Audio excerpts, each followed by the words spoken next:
State Auditor Julie Blaha. So everybody please give a round of applause for Julie. Và tôi nói nó như từ State Auditor đó, nếu lúc này hùa Julie nè.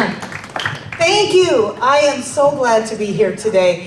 And I'll tell you, you're probably thinking, wow, how did we get the glamorous position of state auditor?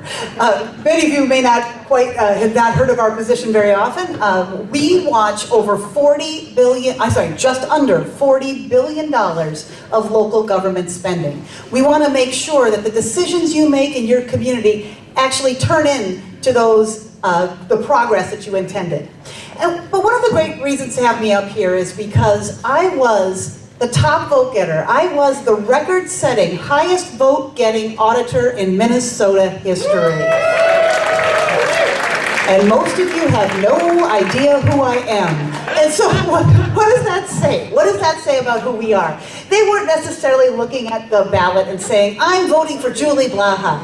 Maybe they were a Hmong person who knew that had something to do with a bug. Okay, in Czech, my name means blade, but anyway, so I know that they were not voting for me as much as they were voting for you.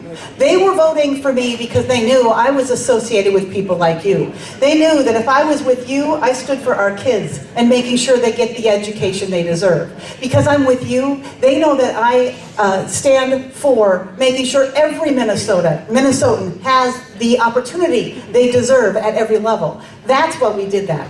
And I'll tell you, another number that's interesting in my race is that the second highest vote getter in Minnesota history for auditor was my Republican opponent. And what that means is my Republican opponent had enough votes to win. She absolutely, with 1.1 million votes, should have won this election. But because of the work that people like you did in 2018, we were able to beat people who had enough votes to win. So even if in the next election they've got enough to win, we can still beat them.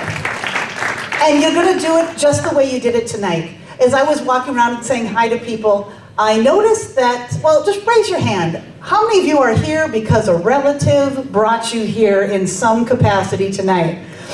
Okay, there's more of you. How many of you are here at your first event, first political event?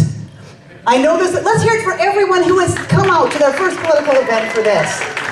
See, it's these relationships that help. It's these relationships that mean that when you run for office, you don't have to be a rich person. You do not have to have a name that everybody knows. No, you have each other and you can win. So how many of you are planning to run for office? Okay, point to somebody in this room that you know can run for office. Point for somebody that you know could be in office. Yes, there are people pointing at you right now. And I cannot wait to work alongside of this caucus to help you get elected. The work you're doing today is the beginning of us making progress in 2020. Let's go win. Thank you.